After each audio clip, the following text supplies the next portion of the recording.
Your body has a built-in fat-burning window every single night. It opens when insulin drops, growth hormone rises, and the body shifts into deep repair mode. But 3 extremely common evening habits slam that window shut before it ever opens, and the fat that builds up as a result is the most dangerous kind. Today, I'm walking you through what those habits are and how to stop them. We're gonna cover why nighttime metabolism works completely differently from daytime metabolism, the 3 habits silently driving visceral fat storage while you sleep, and the 5-step protocol that restores your overnight fat burning within days. You see, a client of mine named Heather had this issue. She was eating clean and exercising daily. She was keeping her stress levels down, sleeping over 8 hours each night, and was even using Ozempic and doing infrared sauna on a regular basis, but she just couldn't break through and burn that extra 10 pounds she had gained in her early 40s. I took a look at her food journal and I noticed she was making this one mistake that was causing an elevation in her nighttime insulin levels, and this was stopping her from burning that stubborn fat around her midsection. Once we fixed this one thing, the weight came off easily, and within 6 weeks, she was at her ideal weight. But she also noticed her sleep was better, her energy improved, her bloating and acid reflux went away, and her strength and endurance in the gym improved. So let's talk about why your nighttime routine controls your metabolism. You see, in the daytime, we were designed for eating, moving, and burning energy. At nighttime, we're designed for repair, fat burning, and hormone restoration. You see, deep sleep triggers growth hormone. That's your quintessential anti-aging hormone. It has a fat burning, muscle building, anti-inflammatory impact on the body. Fat burning cannot happen when insulin is elevated. Insulin signals storage, not repair. If you go to bed with elevated insulin, the entire night is spent storing fat instead of burning it. And fat that's most affected is your visceral fat. That's the inflammatory fat that's wrapped around your organs. And when you have high insulin, it blocks that growth hormone and melatonin release, so you don't get good sleep. You actually wake up feeling more tired, you don't burn fat at night, and you don't get those anti-aging benefits. So 3 habits most people do every night are silently keeping insulin elevated and cortisol high. Problem number 1 is eating before bed. You see, late night eating causes your blood sugar to rise, your insulin to follow, and that can stay elevated for 3 to 5 hours. Those first hours of sleep are the peak window for growth hormone and fat burning hormones. Eating before bed replaces that fat burning window with a fat storage window. And it doesn't have to be junk. Even healthy snacks spike insulin if they're eaten too close to bed. Research in Journal of Clinical Endocrinology and Metabolism showed that late night eating increases glucose and insulin while reducing fat oxidation. Visceral fat is the primary beneficiary. It accumulates fastest when insulin is chronically elevated overnight. Now, problem number 2 is screens and blue light before bed. And we all have had this issue before. We know that blue light from screens suppresses melatonin. That's the hormone signaling the body to shift into overnight repair mode. Melatonin is suppressed. That causes a delayed sleep onset and less time in deep sleep and less growth hormone release. Screen stimulation also keeps the nervous system in an alert, activated state. That's the opposite of the parasympathetic repair mode that's needed for fat burning. Without adequate melatonin, cortisol stays elevated longer into the night, directly feeding visceral fat storage. Now, problem number 3 is stress before bed. Worrying, working, replaying the day, all those things activate the sympathetic nervous system. Elevated pre-sleep stress causes cortisol to stay high overnight. Your visceral fat has 2 to 3 times more cortisol receptor sites than any other fat deposits, making it uniquely responsive to nighttime cortisol. High cortisol overnight results in blood sugar instability, disrupted deep sleep, suppressed growth hormone, and direct visceral fat accumulation. It's the perfect storm. You eat a late meal, you're on screens, and you have stress. All those cause your insulin to go up, your cortisol to go up, your growth hormone and melatonin to go down, and your fat burning is off. Now, the protocol to fix it, it's 5 steps to fix your nights. Number 1, stop eating before bed. Have your last meal at least 3 hours before sleep. So if you go to bed at 11 p.m., your kitchen closes at 8 p.m. Make the evening meal high protein and moderate healthy fat. That's going to stabilize your blood sugar through the night and reduce your pre-bed hunger. The high protein evening meal is going to cause slower digestion, more stable overnight glucose, less cortisol-driven blood sugar rescue at 2 to 3 a.m. If you eat a bunch of processed carbohydrates in your last meal, you're gonna wake up at 2 to 3 a.m. and your brain is gonna think, I'm starving, I need food, right? And so it's gonna drive up more cortisol. Protein creates that blood sugar stability so you can just sleep well through the night. So what an example of a good high protein meal. Let's see, 4 to 6 ounces of steak, wild-caught salmon, or chicken breast for protein. All those are good sources. Cooked in beef tallow or grass-fed butter. Have a side salad or maybe some green beans or steamed broccoli or sauteed asparagus for fiber and phytonutrients, and a teaspoon of extra virgin olive oil for healthy fats and more polyphenols. Extra virgin olive oil is amazing for that. And then you can have a small sweet potato, or let's say a half a slice of sourdough bread with grass-fed butter, or instead of those carb sources, you can have a piece of fruit or a berry bowl with some unsweetened Greek yogurt for dessert. This will stabilize your blood sugar and insulin levels. That's going to remove the late night hunger signal that usually drives snacking. Nighttime hunger is usually a symptom of unstable daytime blood sugar. Fixing your evening nutrition typically eliminates it. Now, step number 2, you got to block the blue light. So switch to warm,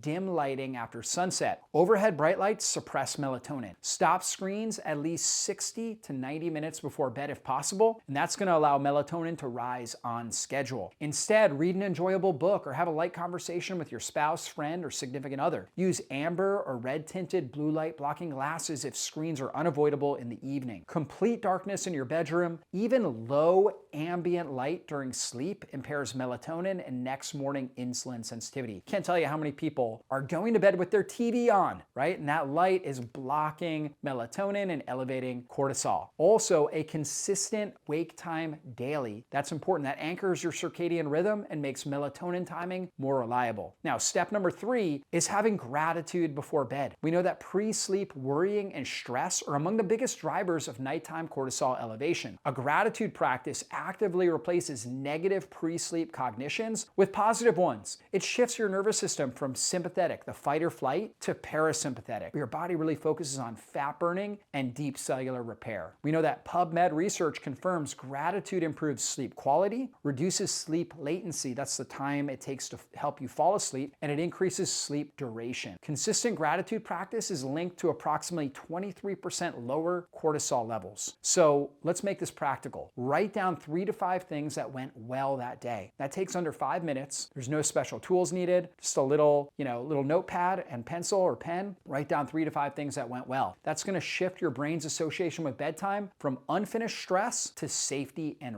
rest. And that's a key switch. Now, step number 4, have an Epsom salt bath or an Epsom salt foot bath. So you can do a full bath or a foot bath. We know that warm water immersion before bed is well supported for lowering cortisol and activating the parasympathetic nervous system. Core body temperature rises, followed by the cool down after the bath. That signals sleep onset to the brain, and this improves sleep depth. So you get more deep sleep, more REM sleep. Epsom salt adds magnesium sulfate to the water. Now, the research on transdermal magnesium absorption is debated, but the warm soak itself reliably reduces muscle tension and nervous system activation. If you can't do a full bath, you can even do a foot bath with Epsom salts, and that's going to deliver the relaxation and temperature benefits, and it's particularly useful when a full bath isn't practical. Just 15 to 20 minutes in warm water, ideally 60 minutes before you go to sleep. Step number 5 is having magnesium in the evening. We talked about Epsom salts as a great source of magnesium, but we know that over 50% of adults are magnesium deficient, one of the most common and most overlooked drivers of poor sleep. Magnesium is involved in over 300 biochemical reactions, including insulin sensitivity, nervous system relaxation, sleep regulation, and cortisol control. When you have low magnesium, you're going to have fragmented sleep, you're going to have elevated cortisol and adrenaline, you're going to have worse blood sugar control and increased cravings. Magnesium helps shift the body from stress mode into repair mode. It's exactly the transition that you need for overnight fat burning. So think about magnesium almost like the brakes, right? It helps activate GABA, which literally is the brakes in your brain. So magnesium is going to help calm you, relax you, reduce stress, help you fall asleep faster, and get deeper, higher quality sleep. So best forms of magnesium for evening use, you have things like magnesium glycinate. It's a great form. It's very gentle, best for sleep and anxiety. Magnesium malate is great. That supports energy metabolism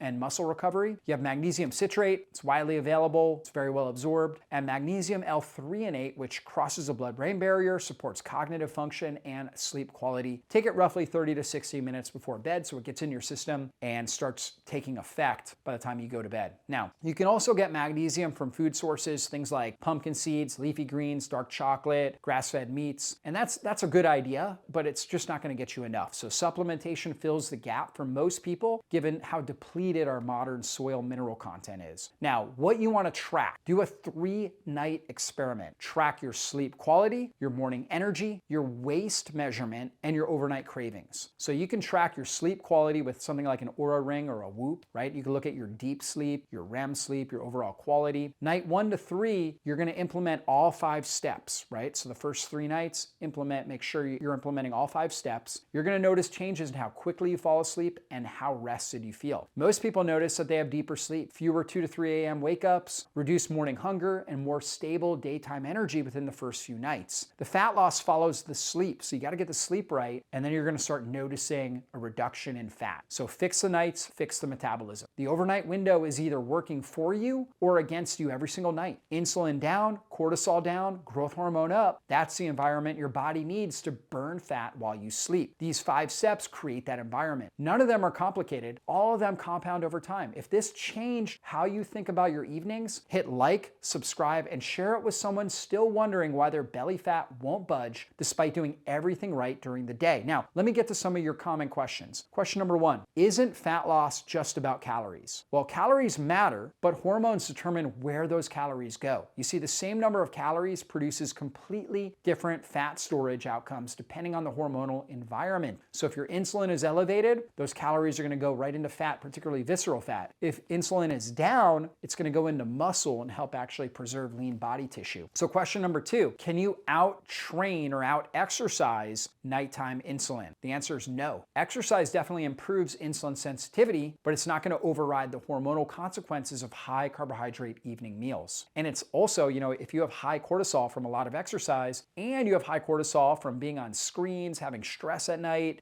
eating late at night, then it's just going to compound and actually make your sleep quality even worse. Now, question number 3, do carbs have to be eliminated forever? The answer is definitely no. I eat carbs on a regular basis, but the timing is what matters most. Carbohydrates are better tolerated earlier in the day when insulin sensitivity is naturally higher, and have them after your high protein meal. So I eat a lot of fruit, or I'll eat a sweet potato, but I always make sure I eat my protein first. That lowers the post-meal blood sugar and insulin elevation from the carbohydrates. So that's always key. Question number 4, do carbs help with sleep? And the answer is actually yes. A small amount may help some people fall asleep, but a large glucose spike typically produces a blood sugar crash and then a cortisol surge that fragments sleep in the early morning hours. So just a small amount of carbs, have it at the end of your dinner meal. Like have, an orange, right? Or a berry bowl or something like that. But make sure you've had a high quality, high protein, healthy fat meal with lots of fiber before you consume the fruit or the sweet potato or the sourdough bread. And if you do that, then that's going to keep your blood sugar stable. You're not going to have that 2 to 3 a.m. cortisol elevation that wakes you up. Question number 5, does cortisol play a role? Yeah, we've been talking about that. Cortisol and insulin work together to promote fat accumulation. A blood sugar spike at night leads to a cortisol response that keeps your body in storage mode rather than in repair mode. That's what you want to avoid. Question number 6, why does visceral fat respond quickly to changes? This is good news. Visceral fat is highly metabolically active with a rich blood supply and high receptor density. That makes it responsive both to fat storing signals and to signals that reverse that process when dietary and lifestyle habits shift. What you eat matters, but when you eat it and what signals you send your cells in the hours before sleep, that may matter even more. So 3 inputs, food, light, and your thoughts. They're either working for your metabolism overnight or quietly working against it. Align them all and your body does the rest while you sleep. If this changed how you think about fat loss, share it with someone who needs to hear it. Be sure to check out my 7-day fat burning quick start guide in the notes below. Hit subscribe and drop a comment telling me what you're changing first, your dinner, your light environment, or your thoughts. And as always, be blessed.